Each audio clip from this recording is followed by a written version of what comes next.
Hello friends. आज हम paper का सॉल्यूशन करेंगे जो कि 29 मई को इकोनॉमिक्स का फर्स्ट पेपर था जिसमें माइक्रो मैक्रो और ग्रोथ के 150 क्वेश्चंस हैं।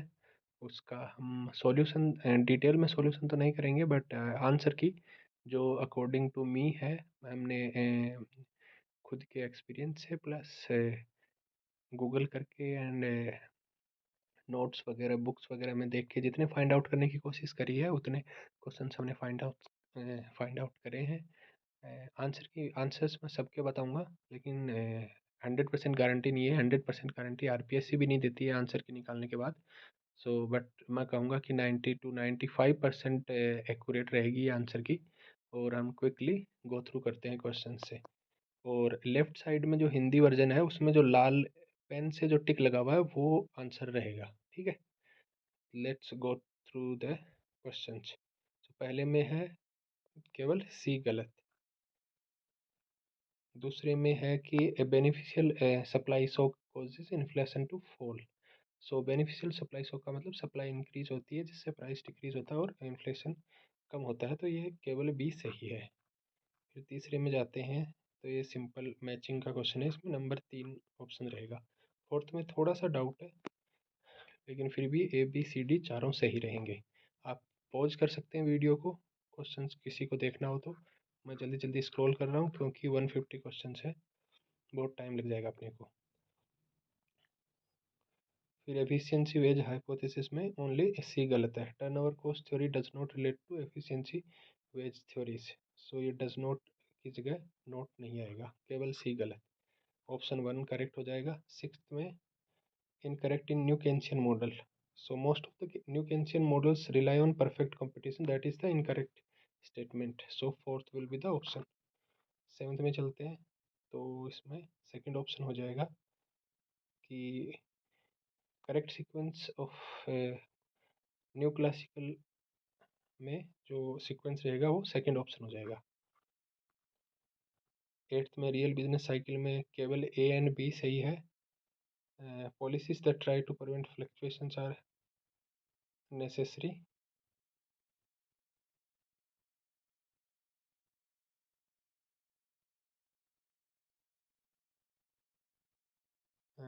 फर्स्ट बी वाला है fluctuation in outcome output come as optimising economic agents respond to real shocks.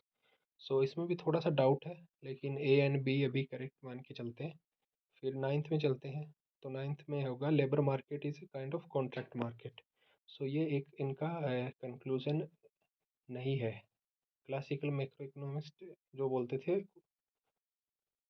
Labour market में कॉन्ट्रैक्ट कुछ नहीं है, कॉन्ट्रैक्ट होगा तो लेबर वेज जो होगा वो स्टिकी होगा डाउनवर्ड, लेकिन ऐसा नहीं है। सो ये एक इनकरेक्ट स्टेटमेंट हो गया। कॉन्ट्रैक्ट केन्स मान के चलते हैं, केन्स एंड न्यू क्लासिकल मान के चलते हैं। फिर टेंथ में आते हैं, इसमें केवल ए सही है, बी सही नहीं है।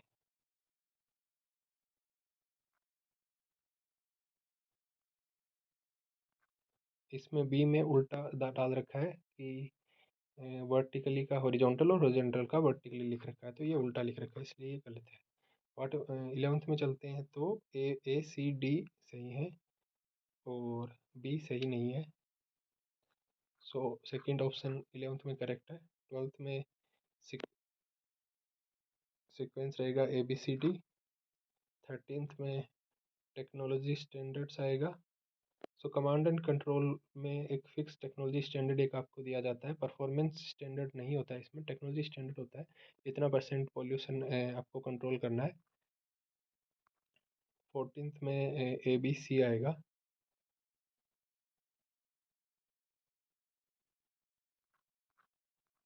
15th में लर्निंग बाय डूइंग, आपको पता है कि एरो का मॉडल है, इजी क्वेश्चन था। एंड डिस एम्बोडाइड में अगर आप देखेंगे तो बी सी डी आ जाएगा, कैल्टर नहीं आएगा, कैल्डोर नहीं आएगा अकॉर्डिंग टू मी। और 17th में ऑप्शन 3 आ जाएगा। 18th में चलेंगे तो सस्टेनेबल डेवलपमेंट गोल में 17 गोल्स थे और सब गोल्स जो टारगेट थे वो 169 थे, तो फर्स्ट ऑप्शन इनकरेक्ट हो गया। सेकंड ऑप्शन सही है कि 15 में न्यूयॉर्क में अडॉप्ट किया गया था। 19th की बात करें, आपको लेफ्ट में देखना है जहाँ पे रेड टिक लगा हुआ है। 19th की बात करें तो ए और बी सही है। सी सही इसलिए नहीं है कि sustainable development goals are not legally binding, कि अगर आपने SDG गोल कंप्लीट नहीं करे तो आपको कोई आप पे कोई केस हो जाएगा, तो ऐसा कुछ है नहीं। क्योंकि कोरोना के टाइम पे आप देखोगे कि सस्टेनेबल डेवलपमेंट गोल बहुत ज़्यादा पीछे चले गए 2-3 साल में। तो अगर लीगली बाइंडिंग होते तो प्रॉब्लम हो जाती सभी देशों को। तो केवल ए एंड बी सही है। 20 में यूरोजोन क्राइसिस आया था, इसमें सारे ABC ऑप्शन सही हैं। डी इसलिए सही नहीं है कि ब्रेग्जिट जो हुआ था, ब्रिटेन का यूरो से एग्जिट, ये 2014, 15 या 16 के आसपास हुआ था, ना कि 2011 पे। 21st में आएगा NAPCC के अंदर, ये सेम क्वेश्चन अपने पेपर 2 में भी आया हुआ है। और यही इनमें से 3 ऑप्शन मैचिंग भी थे, mission for agriculture, solar mission and so ये जो cost effective strategies for and user demand, so demand side management इसमें कहीं भी क्लाइमेट चेंज से रिलेटेड नहीं है, तो इसमें सेकंड ऑप्शन हो जाएगा।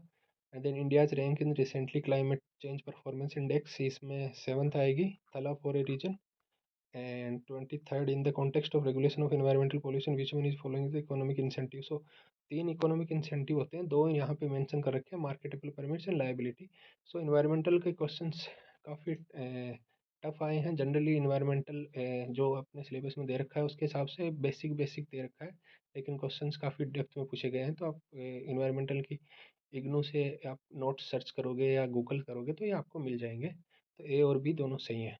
24th में जाएंगे तो ऑफसेट आएगा, कि पॉल्यूशन परमिट होता है, उसको अगर आप या तो बेच सकते हो या ट्रेड कर सकते हो, तो उसको ऑफसेटिंग बोलते हैं। Which is following is incorrect reason for public interest theory. So public interest theory में जो रीजन रहते हैं वो रहते हैं जिनसे जिनसे मार्केट फेलियर होता है। तो वो सारे मार्केट फेलियर वाले रीजन क्या है? Imperfect competition, imperfect information and externalities. So interest group वाला जो है फोर्थ हो जाएगा अकॉर्डिंग टू मी। फिर 26 में जाते हैं, कंटिजेंट वैल्यूएशन मेथड क्या नहीं है। तो अगर आप टाइप देखेंगे कंटिजेंट वैल्यूएशन मेथड के, तो डेल्फी निकल आएगा, ट्रेड ऑफ गेम निकल आएगा, कॉस्टलेस निकल आएगा। लेकिन ट्रेवल कॉस्ट मेथड अलग से ही है, कि कंटिजेंट वैल्यूएशन मेथड जो होता है वो नॉन यूज वैल्यू का रहता है, कि हम लोगों से जाके सर्वे करते हैं कि अगर आप यूज करते तो आप कितनी आपकी विलिंगनेस टू पे होती। लेकिन ट्रेवल कॉस्ट मेथड में एक्चुअल यूज वैल्यू की बात होती है। तो ये सेकंड ऑप्शन हो जाएगा। 27 में कमांड एंड कंट्रोल फिर से आ गया, तो कमांड एंड कंट्रोल के क्वेश्चन 2-3 आए हैं। तो इसमें कोई फ्लेक्सिबिलिटी नहीं होती, फोर्थ ऑप्शन हो जाएगा। फ्लेक्सिबिलिटी इसलिए नहीं होती, फिक्स रूल होते हैं, आपको ये फॉलो करने हैं। ये एमिशन स्टैंडर्ड है, इसको फॉलो करना है। 28th में हो जाएगा A, B and C। Market price of goods में not reflect their social value, इसमें A, B एंड C हो जाएगा। 29th में अमृता सेन पे 2-3 क्वेश्चन आते हैं। अमृता सेन का अगर हम सिलेबस में पढ़ने की कोशिश करते हैं तो अमृता सेन कहीं मिलते नहीं है। अमृता सेन ओनली एग्जाम में आ जाते हैं कहीं ना कहीं से। सो यहाँ पे अगर हम देखेंगे तो व्हाट ए पर्सन इज और कैन बी एंड डज और कैन डू, उनकी कैपेबिलिटी अप्रोच थी कि उनकी क्या कैपेबिलिटी है, वही पॉवर्टी को मेजर करेंगे। तो ये उससे हो जाएगा, इसी क्वेश्चन है वैसे। 30th में A एंड B दोनों आएगा। 31st में what which of the following growth model assumes neutral technical progress. So अगर न्यूट्रल टेक्निकल प्रोग्रेस, तो ये बेसिक क्वेश्चन, ये UGC नेट का क्वेश्चन है 2018 का, ये रिपीट होते हैं। नेट के क्वेश्चंस पिछली बार भी आए थे, अराउंड 40 क्वेश्चन आए थे 2021 वाली में, और इसमें भी अराउंड 10 to 15 क्वेश्चन रिपीट हुए हैं। तो ये डायरेक्ट रिपीट हुआ है। हेरिड मॉडल और सोलो मॉडल दोनों में न्यूट्रल टेक्निकल प्रोग्रेस होती है। इसका मतलब टेक्निकल प्रोग्रेस एक्सोजेनस मॉडल है, टेक्निकल प्रोग्रेस इंटरनल नहीं है मॉडल के। फिर चलते हैं, which one is incorrect in case of pig one fee. Pigou की फी है उसमें फर्स्ट ऑप्शन हो जाएगा। और फिर कोस थ्योरम पे market failure due to property rights can be eliminated through, first option हो जाएगा। और फिर 34 में चलते हैं, आपको लाल वाला देखना है, ए सही हो जाएगा, rate of profit remain unchange. फिर 35 में output will increase without improvement in the productive of all factors, not correct में फर्स्ट आ जाएगा। फिर 36 में अगर हम इंग्लिश में पढ़ने की कोशिश करें, when price of a commodity changes due to action of others is known as, तो अपने को समझ में ज़्यादा कुछ आएगा नहीं कि पेक्यूनरी होता है क्या। लेकिन अगर हम लेफ्ट में हिंदी में देखेंगे तो मौद्रिक समझ में आ जाएगी, पैसे से, कीमत से रिलेटेड है।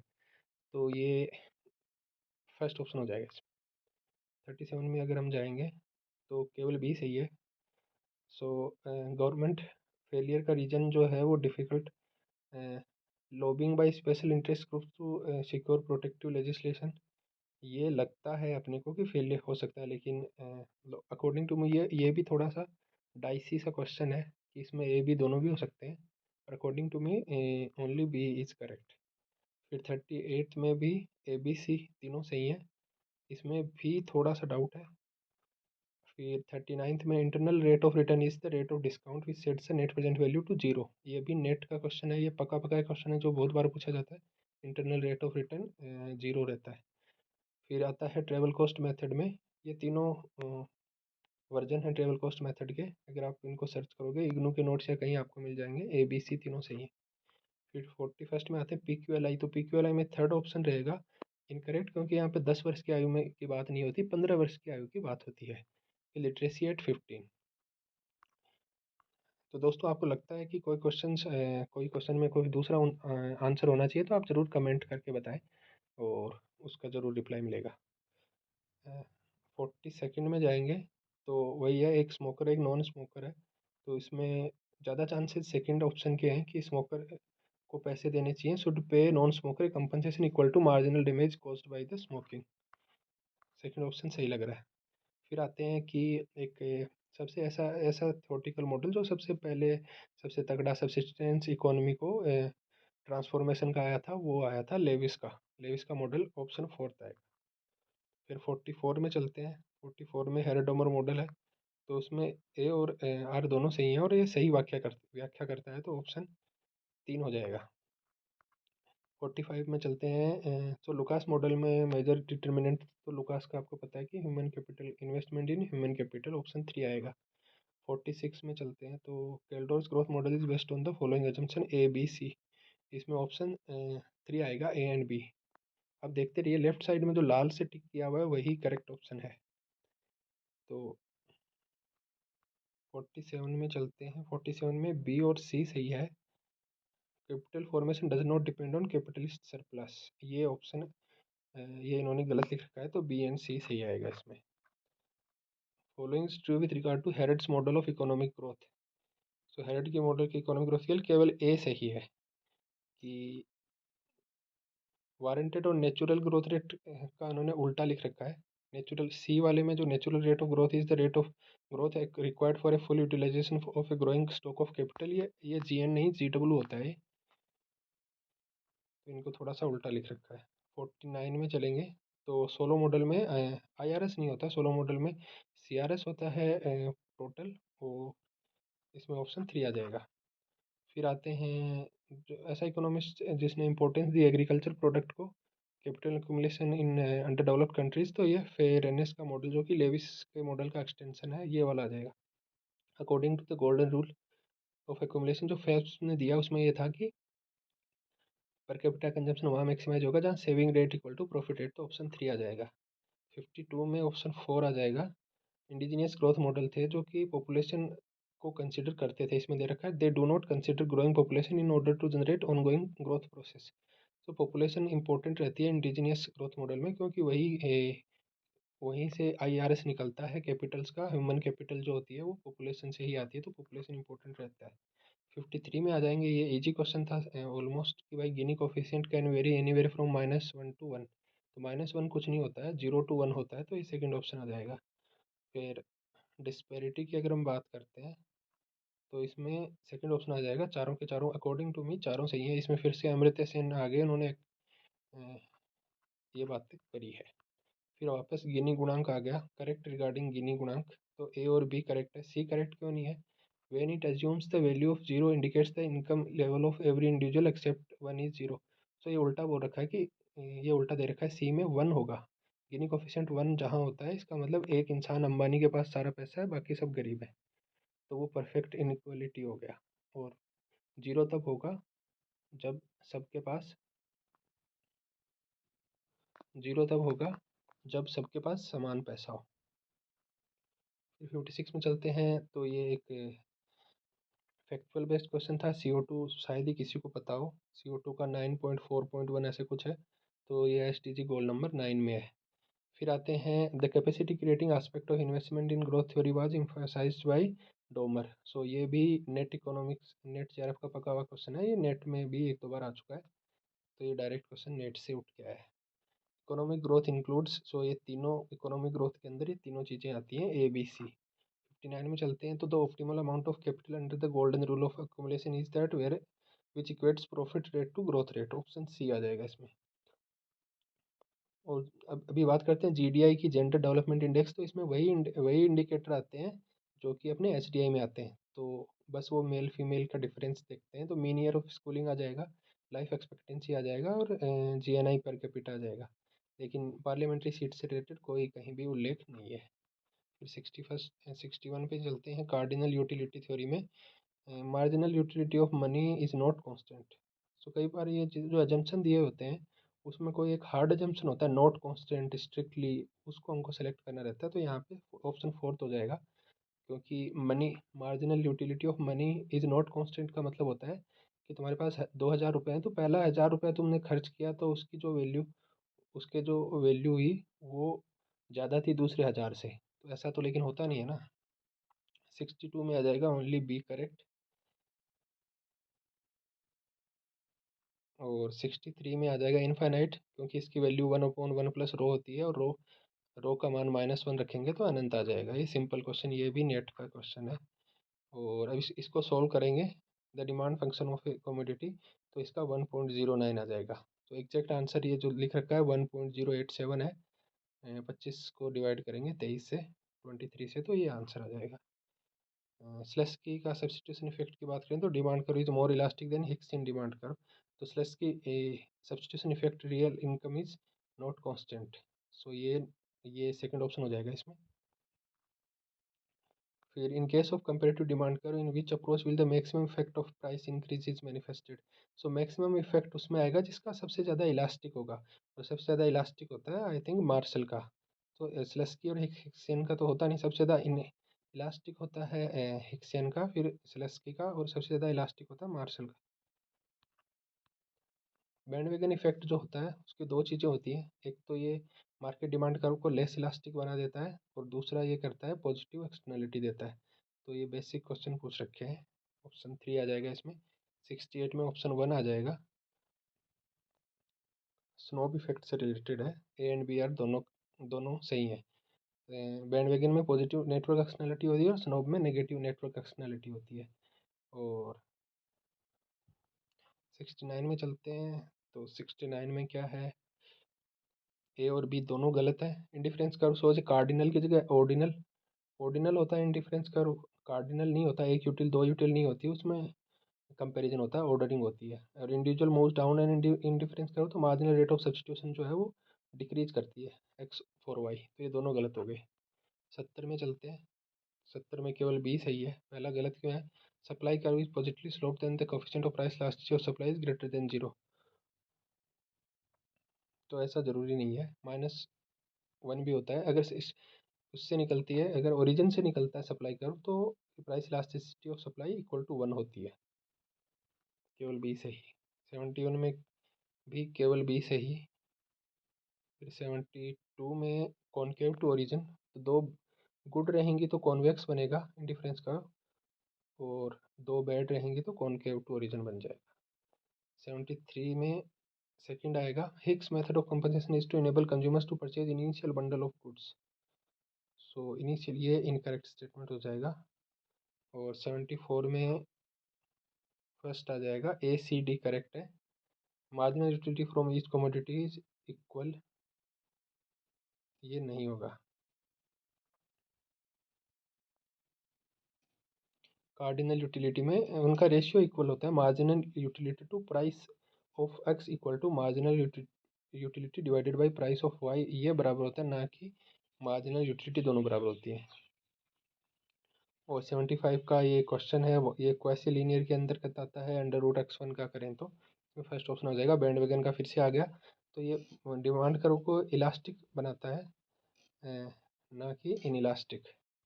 पहले भी आया था बैंड वैगन का, अगर हम ऊपर चलें तो ये मोर इलास्टिक बनाता है, मोर इलास्टिक प्लस सो ये इसका ऑप्शन इसका सही आंसर आएगा कि कर्व को इलास्टिक बनाता है और पॉजिटिव नेटवर्क एक्सटर्नलिटी होती है, लेकिन यहाँ पे ऑप्शन फोर्थ सही हो जाएगा। 77 में ऑप्शन थ्री सही हो जाएगा कि शॉर्ट रन में तो प्रोड्यूस करेगी, क्योंकि उसको एवरेज वेरिएबल कॉस्ट और एवरेज टोटल कॉस्ट के बीच में उसका प्राइस शॉर्ट रन में तो करेगी, लेकिन लॉन्ग रन में एग्जिट कर जाएगा मार्केट से।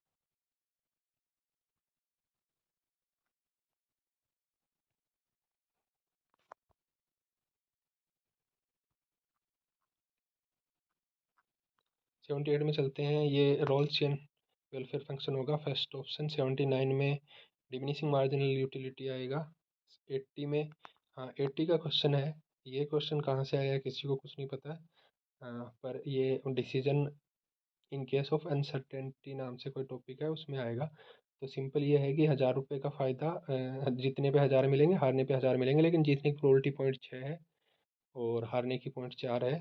तो यूटिलिटी अगर 0.6 पे 100 की यूटिलिटी मिलती है, तो 0.4 पे लूज़ करोगे तो वो 1000, 0.6 पे अगर तुम 1000 गेन करोगे तो 100 का यूटिलिटी मिलता है, 100 यूटिल्स मिलते हैं। तो 0.4 पे तुम अगर 1000 लूज़ करोगे ना, तो 0.6 0.4 का 1.5 गुना कम हो गया, तो 100 का 1.5 गुना ज़्यादा, तो 150 यूटिल आएगा। तो ये इसका ऐसा कर लेंगे हम। 81 में चलते हैं, ए बी दोनों सही हैं। Social media positive network externality है, सब एक देख चले जाते हैं, और बच्चों के टॉय खरीदने में वो बैंड वैगन इफेक्ट आता है, तो ये भी परचेज ऑफ चिल्ड्रंस टॉयज, ये भी नेट का क्वेश्चन है। फिर आता है कोबडोलक्स प्रोडक्शन फंक्शन, जो सबसे इजी आया था, ए एंड डी सही है। फिर 83 में ये भी बहुत ज़्यादा इजी था, सी एस प्रोडक्शन फंक्शन। तो डेल्टा जो आप देख रहे हो कि भाई डेल्टा के और 1 माइनस डेल्टा एल, तो इसको डिस्ट्रीब्यूशन पैरामीटर बोलते हैं। वितरण कर रहा है के और एल में कितना कितना वितरण होगा, 100% अगर हुआ तो उसका डेल्टा इसमें है, ए वन माइनस डेल्टा उधर है। टेक्निकल प्रोग्रेस में अपवर्ड शिफ्ट होता है प्रोडक्शन फंक्शन में, इसमें 3 हो जाएगा। 85 में केवल सी करेक्ट है। 86 में ये भी इजी क्वेश्चन है, M R T S L K M P L by M P के होता है, तो इसमें only C and D correct है। 87 में 87 में अगर आप डायग्राम बना के देखोगे तो आपको पता लगेगी, end of the first stage जो अंतिम अवस्था के अंत में होता है, एवरेज प्रोडक्ट लेबर मैक्सिमम होता है, और उसको ऊपर से मार्जिनल प्रोडक्ट लेबर काटता है, वहाँ पे दोनों का इंटरसेक्ट होता है, और वहाँ पे फर्स्ट स्टेज खत्म हो जाती है, और मार्जिनल प्रोडक्ट जो है वो इंक्रीज करता रहता है, वो डिक्रीजिंग में आ जाता है, और सेकंड स्टेज का एंड वहाँ होता है जहाँ पे मार्जिनल प्रोडक्ट जीरो हो जाता है। सो इसमें आ जाएगा प्रथम अवस्था के अंत में। 88 में चलते हैं, 88 में आएगा ए और सी। अकॉर्डिंग टू मी ये भी थोड़ा डाइसी सा क्वेश्चन है, मतलब मिला नहीं कहीं पे कि एफिशिएंसी ऑफ प्रोडक्शन बताना तो चाहिए, पर अकॉर्डिंग टू मी ए और सी सही है 88 में। 89 में बात करें तो सिंपल क्वेश्चन फिर से, कि हम डिवाइड करते हैं फैक्टर इंटेंसिटी के लिए, तो बीटा B1 बटा बीटा 2 आ जाएगा।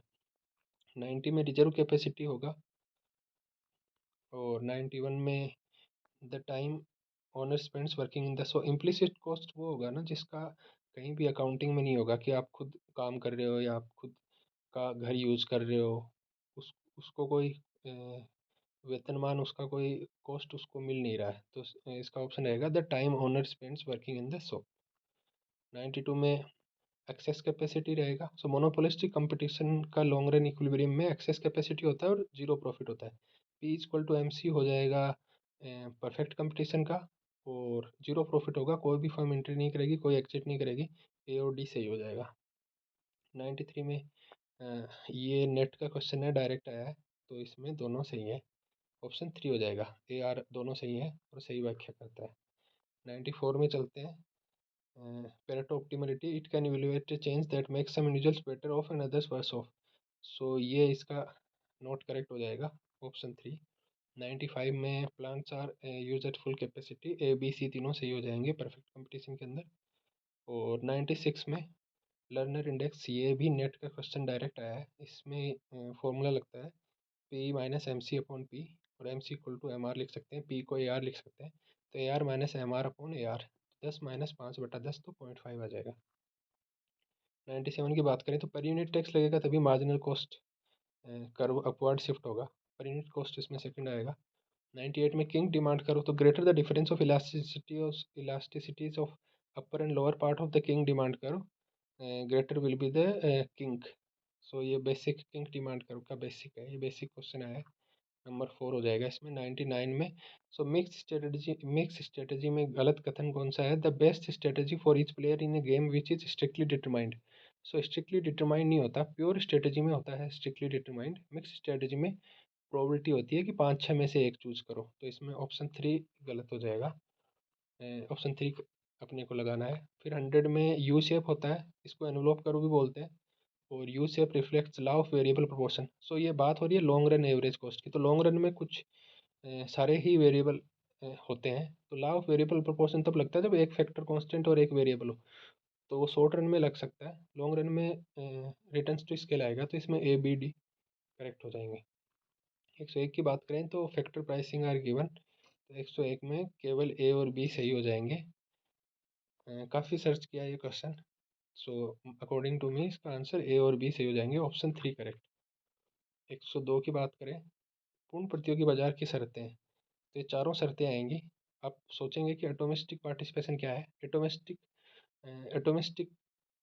कंपटीशन एक परफेक्ट कंपटीशन का ही दूसरा नाम है। सूक्ष्म सहभागिता, कि भाई सब लोग मिलके कर रहे हैं लेकिन एक की कोई वैल्यू नहीं है, बहुत ही कम उसका पार्टिसिपेशन है, लेकिन वो प्राइस सेटर नहीं है, प्राइस टेकर हैं सारे के सारे, इसी को सूक्ष्म सहभागिता कहते हैं, तो ऑप्शन सेकंड आ जाएगा इसमें। फिर क्वेसी रेंट, ये simple T R minus T V C. Quasi rent अगर आपने नाम भी सुना होगा तो आपको इसका पहला क्वेश्चन, पहला आंसर आ गया होगा। 104 में फर्स्ट आ जाएगा ordinal utility and is free from interpersonal comparison of utilities and value judgements, ये पेरेटो का फर्स्ट आ जाएगा। फिर वापस perfect knowledge of market, Pareto optimality में इनकरेक्ट क्या होगा कि पेरेटो ऑप्टिमलिटी हिंडर होती है, उसमें बाधा आती है, किसकी वजह से आती है? तो जनरली एक्सटर्नलिटी की वजह से आती है, और इसकी परफेक्ट नॉलेज की वजह से नहीं आएगी, तो ऑप्शन 4 हो जाएगा। 106 में सुमेलित कीजिए, ये भी सबसे इजी क्वेश्चन यही मान सकते हैं कि एरो की इम्पॉसिबिलिटी थ्योरम है, वो नहीं है, अमृत्या सेन लिखा हुआ है, तो इसमें सेकंड ऑप्शन हो जाएगा। 107 की बात करें तो बर्गसन सैमुअल्सन वेलफेयर फंक्शन है, इसमें सेकंड ऑप्शन हो जाएगा। It can not be constructed based on sum of utilities of various individual of society. तो बर्गसन सैमुअल्सन वेलफेयर फंक्शन यही होता है कि वो सम सबको सम करते हैं, तो सेकंड ऑप्शन हो जाएगा इसमें, जो कि इनकरेक्ट। 108 में पीक लोड प्राइसिंग, सो पीक लोड प्राइसिंग ये होता है कि सर्ज प्राइसिंग बोलते हैं, जैसे डिमांड ज़्यादा है तो उस टाइम पे पैसे बढ़ा दो, तो ये एक वेलफेयर एफिशिएंसी क्रिएट करता है मार्केट में, तो ए बी सी तीनों सही हो जाएंगे इसमें। और पूर्ण लागत मूल्य में फुल कॉस्ट प्राइस में क्या शामिल नहीं है? तो फुल कॉस्ट प्राइस में नॉर्मल प्रॉफिट भी शामिल करते हैं, डायरेक्ट या वेरिएबल कॉस्ट शामिल करते हैं, और ओवरहेड कॉस्ट भी शामिल करते हैं, तो ऑप्शन 2 हो जाएगा इसका। फिर आ गया एरोज इम्पॉसिबिलिटी थ्योरम, इसमें ए और बी दोनों सही हो जाएंगे। 110 में ए और बी दोनों सही हो जाएंगे। 111 में एलएम कर्व की रेंज, तो ओनली सी करेक्ट हो जा। ए और बी में उल्टा लिख रखा है इन्होंने कि in the classical range monetary policy is ineffective, तो ये इफेक्टिव रहेगी। क्लासिकल रेंज में जहाँ पे एलएम कर्व वर्टिकल रहेगा वहाँ पे मॉनेटरी पॉलिसी इफेक्टिव रहेगी, और केंचिन रेंज जहाँ पे एलएम कर्व हॉरिजॉन्टल रहेगा वहाँ पे मॉनेटरी पॉलिसी इफेक्टिव रहेगी, मॉनेटरी पॉलिसी इनफेक्टिव रहेगी, और फिजिकल पॉलिसी इफेक्टिव रहेगी। तो ए और बी में उन्होंने उल्टा लिख रखा है, तो इसलिए ये गलत है, तो ओनली ऑप्शन सेकंड हो जाएगा, C correct. I S curve में ओनली ए करेक्ट हो जाएगा।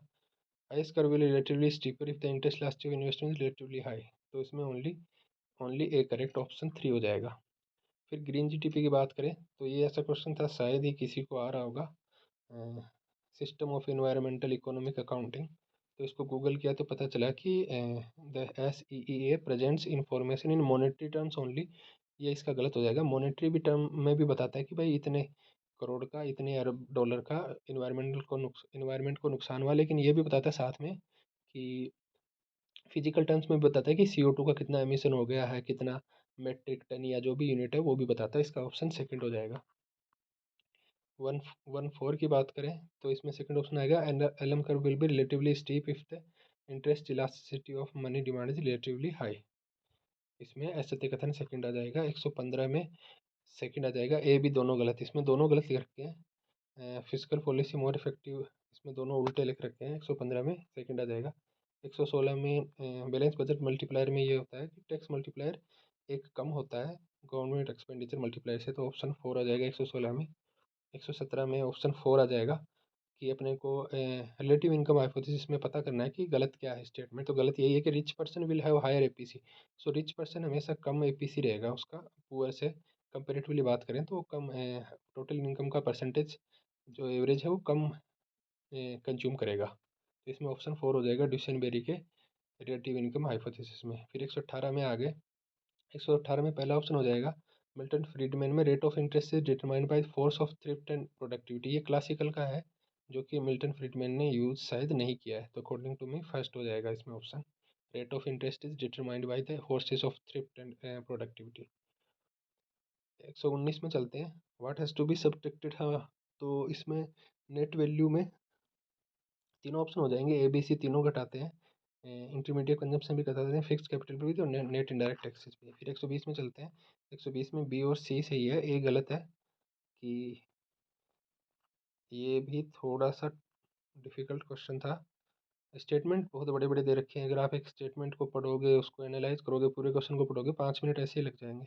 121 की बात करें तो मिल्टन फ्रीडमैन है, तो उसमें केन्स के साथ इन्होंने एग्री नहीं किया था, ट्रांजेक्टिव प्रिकॉशन जो स्पेकुलेटिव नहीं बोला था इन्होंने, तो ये वाला ऑप्शन हो जाएगा।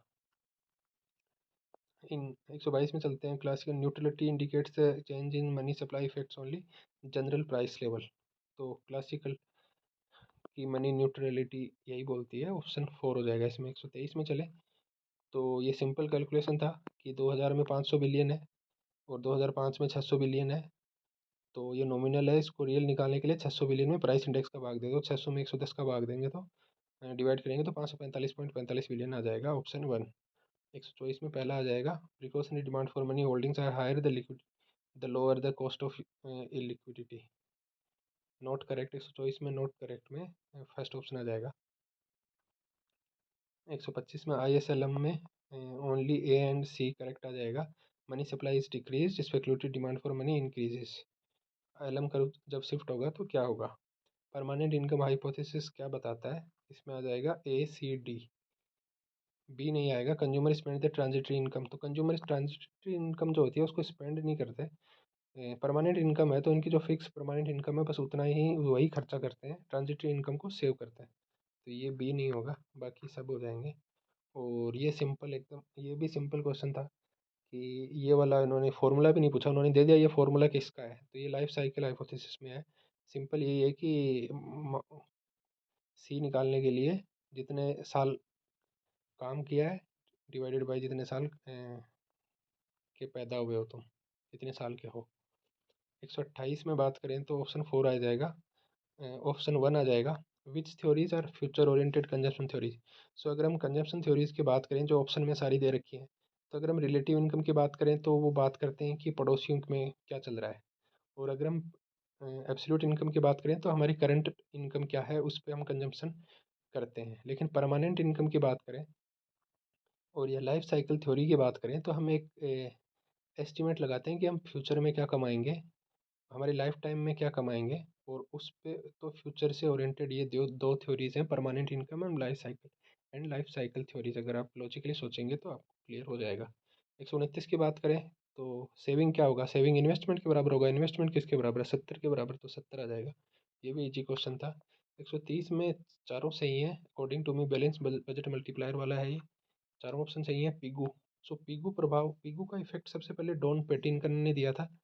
जो लोग जोश जोश में पिगू को पिगू कराए वो नेगेटिव मार्किंग से नहीं बच पाएंगे। In classical theory of employment and output which type of unemployment is not possible. तो क्लासिकल में बोलते हैं कि फुल एम्प्लॉयमेंट रहेगा, लेकिन फुल एम्प्लॉयमेंट का मतलब ये नहीं है कि सबको रोजगार मिल जाएगा, इसका मतलब ये है कि वॉलेंट्री अनएम्प्लॉयमेंट रहेगा, फ्रिक्शनल रहेगा और स्ट्रक्चरल रहेगा। इनवॉलेंट्री मतलब जिनको काम चाहिए और नहीं मिल रहा वैसा कुछ अनएम्प्लॉयमेंट नहीं रहेगा, तो इसमें ओनली बी इनकरेक्ट हो जाएगा, ऑप्शन 4। 133 में चलते हैं, menu cost under the imperfect competitive market. So इसमें ऑप्शन सी हो जाएगा। ये भी थोड़ा डाइसी है, इसमें पता नहीं है कि मतलब मोस्ट प्रोबेबली इसमें सी होगा, small deviation of prices from the optimal price causes a huge swing in demand and correspondingly huge swing in profit, option C हो जाएगा। इसमें आरपीएससी कुछ भी कर सकती है, मतलब इसमें मैं कोई गारंटी नहीं ले सकता। ये 133 का आप मान के चलो कि इसका कोई ये मुझे नहीं आता, ये मान के चलो आप। 134 में देखोगे तो बी और सी हो जाएगा, ए कैसे नहीं होगा। Speculative demand for money becomes nearly vertical. तो ये लिक्विडिटी ट्रैप में क्या होता है, नियरली वर्टिकल नहीं होती, नियरली हॉरिजॉन्टल होती है। Speculative demand for money inversely relates to interest rate. तो इंटरेस्ट रेट एकदम लो हो जाती है, तो इस पे ये नियरली हॉरिजॉन्टल हो जाती है। तो ऑप्शन ए नहीं आएगा, बी और सी करेक्ट, तो फर्स्ट हो जाएगा इसमें। 135 की बात करें तो इसमें ए एंड बी ओनली होगा, सी नहीं आएगा। When labour expects a higher inflation rate the short run Phillips curve shift leftward. तो ये लेफ्टवर्ड नहीं शिफ्ट होता है, ये राइटवर्ड शिफ्ट होता है। सो 135 में फिलिप्स कर्व वाले में ए और बी सही हो जाएगा, ऑप्शन 3 करेक्ट। 136 में रियल बिजनेस साइकिल में ए और बी करेक्ट है, दोनों करेक्ट है। 137 में ए और बी करेक्ट, तो ऑप्शन 1 हो जाएगा। 137 में marginal efficiency of capital and capital good, इसमें ए और सी करेक्ट है। बी इसलिए करेक्ट नहीं है कि marginal efficiency of capital and rate of interest are dependent on each other. So rate of interest जो है वो डिपेंडेंट है एमईसी पे, लेकिन एमईसी रेट ऑफ इंटरेस्ट पे डिपेंडेंट नहीं है, मतलब ईच अदर डिपेंडेंसी नहीं है, एक डिपेंडेंट है एक इंडिपेंडेंट है। तो अकॉर्डिंग टू मी ए और सी सही, ऑप्शन 4 हो जाएगा। फिर सिंपल क्वेश्चन, फिर कैलकुलेशन में क्वेश्चन है 138 आई एस एल एम को इक्वल करना है, तो इसमें आई का वैल्यू 5% आ जाएगा। अगर आप सिंपल इक्वल करके निकालोगे तो दो चरों, दो अननोन और दो समीकरण हैं, उनको अगर सोल्व करोगे तो। फिर 139 में कौन सा स्टेटमेंट इनकरेक्ट है, तो टोबिन जो है, टोबिन ने इंडिविजुअल, ये ऑप्शन 4 इनकरेक्ट हो जाएगा कि या तो कैश में रखेंगे या बॉन्ड में रखेंगे। ये केन्स ने बोला था, टोबिन ने बोला था कि नहीं, वो डाइवर्सिफाई करेगा और वो कैश और बॉन्ड दोनों में रखेगा, तो ऑप्शन 4 आ जाएगा। 140 में जो सीक्वेंस रहेगी वो अपनी आएगी CBAD। सबसे पहले इकोनॉमी में रिसेशन और प्राइस फॉल होगा, उसके बाद लोगों की परचेजिंग पावर बढ़ेगी, उसके बाद लोग एक्चुअल में खरीदना स्टार्ट करेंगे, और उसके बाद डिमांड इंक्रीज हो जाएगी। 141 में both A and B correct. So ये नेचुरल रेट ऑफ अनएम्प्लॉयमेंट से रिलेटेड है। म्यू माइनस म्यू स्टार को अनएम्प्लॉयमेंट गैप बोलते हैं, और इसमें दोनों ऑप्शन, दोनों जो स्टेटमेंट है वो सही है, तो फर्स्ट हो जाएगा। तो biggest component of reserve money in India is currency in circulation. ये भी इजी क्वेश्चन था। 143 में चलें तो केवल ए सही है, बी सही है नहीं है। Statements regarding Tobin's Q theory of investment. So it induces firms to undertake net investment even when Q ratio is less than 1. So Q ratio का सिंपल ये है कि Q ratio greater than 1 होगा, इसका मतलब फर्म इन्वेस्टमेंट करेगी, less than 1 होगा तो डिसइन्वेस्टमेंट करेगी। तो पहला ऑप्शन सही हो जाएगा, पहला स्टेटमेंट सही हो जाएगा, दूसरा स्टेटमेंट गलत हो जाएगा, तो इसमें ऑप्शन 3 हो जाएगा, केवल ए सी। फिर टोबिन क्यू का फिर से एकदम सिंपल क्वेश्चन आ गया। अगर आप टोबिन क्यू का थोड़ा सा भी बेसिक पता है तो एकदम सिंपल क्वेश्चन आ गया कि मार्केट वैल्यू 1.5 लाख है और रिप्लेसमेंट कॉस्ट 75,000 है, तो टोबिन क्यू होता है market value divided by replacement. तो 1.5 लाख में 75,000 का डिवाइड करेंगे तो दो आंसर आ जाएगा, ऑप्शन 4 हो जाएगा। 145 की बात करें तो ये थोड़ा सा हटके क्वेश्चन था, शायद ही लोगों को पता हो। सो अगर इसको करें तो इसका कैलकुलेशन ऐसा होगा कि ग्रोस इन्वेस्टमेंट, नेट इन्वेस्टमेंट होता है ग्रोस इन्वेस्टमेंट माइनस डिप्रिसिएशन, तो ग्रोस इन्वेस्टमेंट होगा नेट इन्वेस्टमेंट प्लस डिप्रिसिएशन। तो नेट इन्वेस्टमेंट यहाँ पे क्या आएगा, accelerator into change in income. So 3 गुना 400 करेंगे 1200 आ जाएगा अपना नेट इन्वेस्टमेंट, और 1200 में जोड़ना क्या है, डिप्रिसिएशन, और डिप्रिसिएशन कितना हो रहा है, डिप्रिसिएशन आ जाएगा rate of replacement multiply by capital stock, तो 1000/5 आ जाएगा 200। तो 1200 प्लस 200 1400 करोड़ आएगा इसमें, ऑप्शन 1। 146 ऐसी बुक थी the purchasing power of money, ये किसने दी। ये भी अगर दिमाग लगाओ तो एडम स्मिथ ने तो दी नहीं, रिकार्डो बहुत पहले के हैं। केन्स ने एक ही बुक लिखी थी शायद, तो फिर फिशर ही होगा जिसने क्वांटिटी थ्योरी ऑफ मनी लिखी, उसने परचेजिंग पावर ऑफ मनी लिखी होगी, तो इसमें इरविंग फिशर आएगा। अगर थोड़ा सा भी लॉजिकल लगाए, जिसको पता नहीं है वो भी ये क्वेश्चन कर सकता है। 147 में ए और बी, केवल बी सही है, ए इनकरेक्ट है। ISLM curve vertical and increase in government spending will shift it rightward and increase in income level। तो राइटवर्ड शिफ्ट हो जाएंगे, लेकिन ये वर्टिकल है कर्व, तो इनकम बिल्कुल इंक्रीज नहीं होगी, इंटरेस्ट रेट इंक्रीज होगी, इनकम लेवल फिक्स रहेगा, तो ए ऑप्शन नहीं होगा, बी ओनली। तो इसमें फोर्थ आ जाएगा 147 में। 148 ओकुन, ओकुन वाले में अकॉर्डिंग टू मी दोनों सही हैं, ए और बी दोनों सही, तो फर्स्ट ऑप्शन आ जाएगा। फिर आएगा 149, इनकरेक्ट बताओ सुपर मल्टीप्लायर में। तो सबसे पहला ही करेक्ट है, जिसने थोड़ा बहुत भी सुपर मल्टीप्लायर पढ़ा है उसको पता है कि ये 1/1 माइनस सी माइनस आई होता है। लेकिन इसको अगर आप सोल्व करोगे तो 1/1 माइनस सी प्लस आई आ रहा है। आई जो है यहाँ पे मार्जिनल प्रोपेंसिटी टू इन्वेस्ट है, तो पहला ऑप्शन ही इनकरेक्ट हो जाएगा। फिर आते हैं 150 में फाइनली। तो 150 में केवल ए और बी है। In his analysis of interaction between multiplier and accelerator business cycle model of Samuelson assumes 1 year lag in investment and it assumes 1 year lag in income and consumption and no excess production capacity. ए और B. Friends, अगर आपने यहाँ तक देखा है और आपको लगता है कि किसी क्वेश्चन का आंसर मैंने गलत बताया है तो प्लीज़ आप कमेंट करके बताएं। और अगर आपको ये पीडीएफ चाहिए तो आप ज़्यादा से ज़्यादा लाइक करें।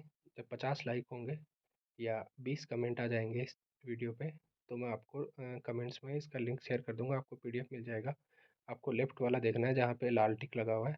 और मैं गारंटी नहीं लेता कि 100% ये आंसर की सही है, लेकिन जैसे मैंने यूट्यूब पे देखा बड़े से बड़े महारथी टीचर भी इसका आंसर देने से डर रहे हैं, तो मैंने खुद से सर्च किया, खुद के एक्सपीरियंस से मैंने टिक करे और मैं गारंटी लेता हूँ कि 90 to 95% ये आंसर की सही है। Thank you. Subscribe the channel for more.